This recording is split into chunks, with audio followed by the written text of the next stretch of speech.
in studio Mikhail Minakov, who is president of Foundation for Good Politics and Ukrainian political philosopher, who we hope would help us to explain what it all means. Why this guy? Why it's so big? Why it matters? And why now? Well, there are many whys, and we still don't have answers for these causes. I'm sure that there is some bureaucratic inner logic in this process. So why now? It could be connected with some legal processes. But definitely there's political reasons as well. Well, because from the outside it looks like selective justice. Yes, and it could be the case. And if we look at the recent history, like recent 2 months, we can definitely see that the former coalition, the former allies, the several ruling groups that came in power after Euromaidan, now they try to redistribute the power. So, and this redistribution of power is connected with putting aside those marginalized groups.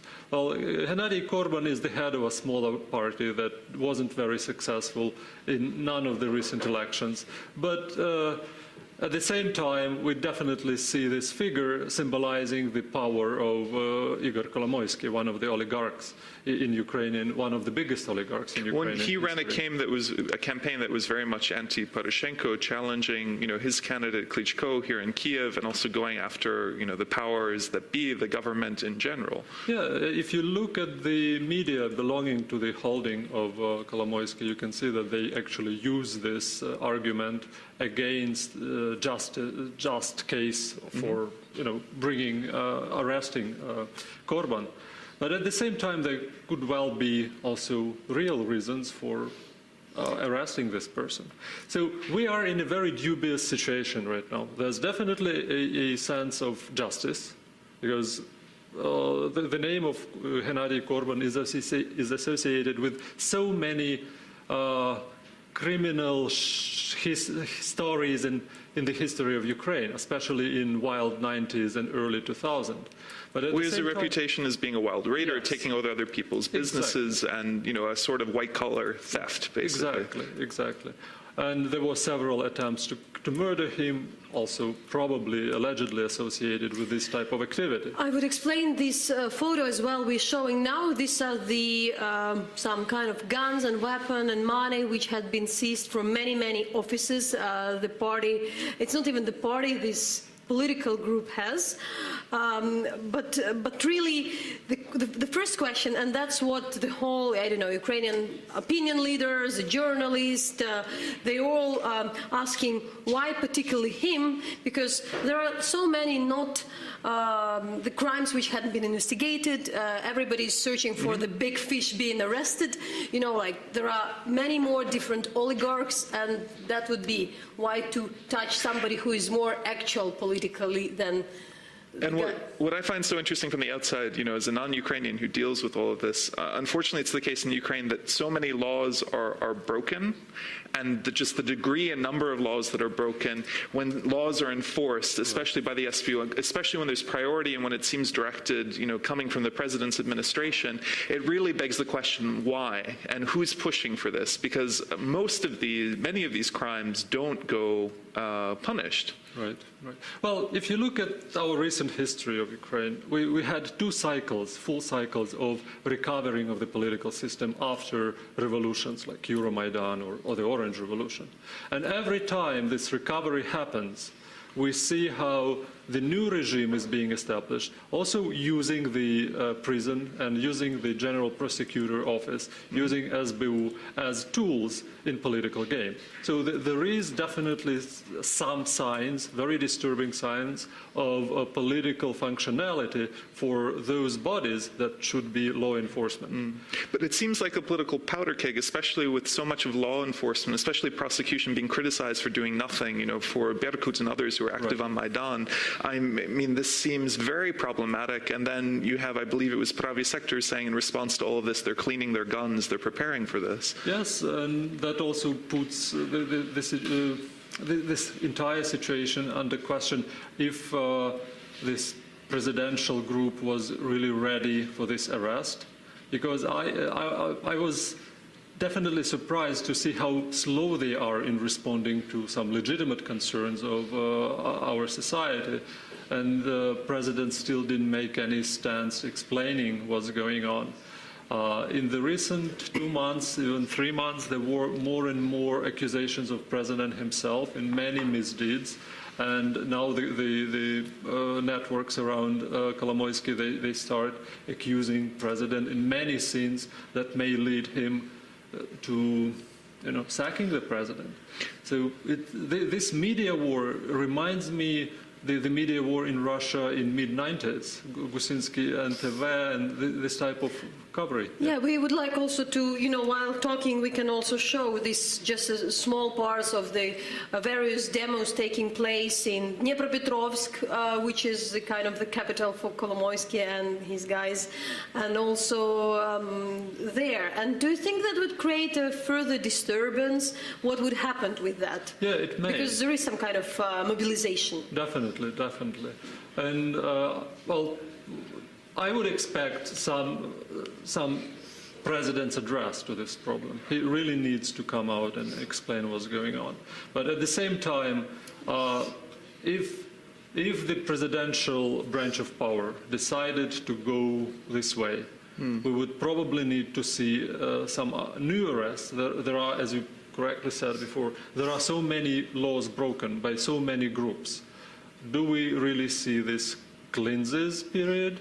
Well, which could also be the case. Because it seems like part of the point you're making is that this is a period that we've seen before in Ukraine when the old guard reestablishes itself. It reestablishes its business interests, its connections to government, and an argument could be made that part of what we're seeing is that conflict now between Poroshenko, who is the president, but is also an oligarch who's done very well in recent years since Maidan, and between Kolomoisky and Korban and others who represented different oligarchical interests. Yeah, there are several, well, when we use this oligarchic term, the oligarch, we kind of use an evaluative statement. But if we talk about in neutral terms, we're talking about some financial political group, FPG, that goes on and they have the several oligarchic figures, owners of big businesses, but also political parties belonging to them, some private armies or whichever you call these groups of military citizens that do not follow any laws anymore.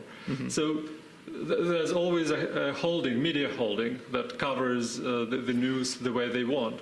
So in a way, we now see how this oppositional FPG reacts to the arrest. And all the means they have, including the right sector, including media holding and biggest channel in Ukraine, the way they present situation, analyze situation. It's a very big message and it's a very risky period for the rule of President Poroshenko. But also what the defense of Korban say, this is a political persecution, and you would read a lot in the Ukrainian social media, that, is it again some kind of the movement to any kind of authoritarianism or anything by, taking away the political competitors? What would be your take on that? Well, I don't want to talk here about in terms of either or. It could be both. Actually, there are some legitimate reasons, some illegitimate reasons for this type of action. And I still doubt if it was clearly the presidential decision. So that's why I'm waiting this explanation from the first person. But again, we've seen this before, and I'm sure it will happen again, and quite soon, probably with against other FGPs. But who are figures who could make these kind of decisions? If you're saying you doubt that it could come from the presidential administration, who could be leaders for something like this? Well, in September and October, we definitely saw several attacks of several groups within this circle around president. So Grigorishin against the head of the presidential administration, for example. Kononenko is another figure. So there's definitely a conflict in this group. And I think that one of the groups tries to make themselves more important. They try to put also the president into position to ally with them. So they promote this risky situation, but also trying to get more power than ever before. And another idea that it's another thought, an explanation of this event is also that compared to all the other oligarchs, like Rinat Akhmetov or Firtash, who had been very, very active during the Yanukovych, during the previous government. Kolomoisky is the one who wants to play today, who wants to gain more, and he is really stopping the reforms. He's doing a lot of business, trying to buy the people, to corrupt the people, there are the allegations that, he plays with his minority rights, hindering the privatization, not letting the foreign investors to come. Right. So what would be also your explanation and, any ideas on this kind of allegations and thoughts? Well, it's kind of time to push him away and to give this sign for Kolomoisky while arresting his ally. Well, it could well be one of the reasons to act like that. So it's a message to Kolomoisky.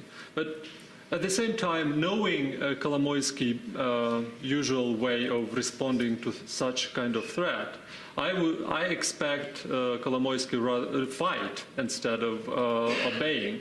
And today's words, the way he said that President Poroshenko made Gennady Korban the national politician of the highest league in Ukrainian politics. Well, it is true. Well, the thing is that prison is one of the most important sources for today's Ukrainian power elites. If you look at the coalition, it's ruled by people with very good and several-year-long experience in prisons. And by putting Gennady Kernes, those around president have probably created conditions for future career of this person.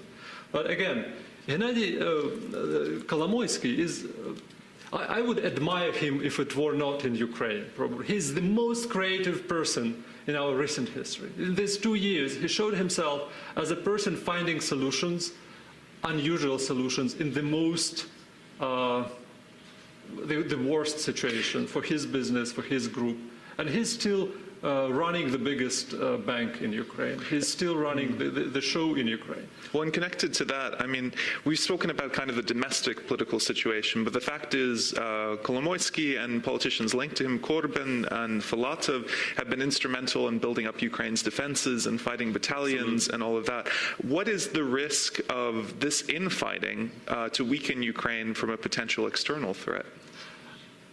Well, I don't expect this to really make an impact on the battalion movement in Ukraine. Well, if you look back to the spring when we had the first conflict in March between President Poroshenko and Kolomoisky, we definitely saw the hesitation period in the ranks of battalions, and they made a wise decision to distantiate. They kept distance from this conflict, and today I expect it also to be the case.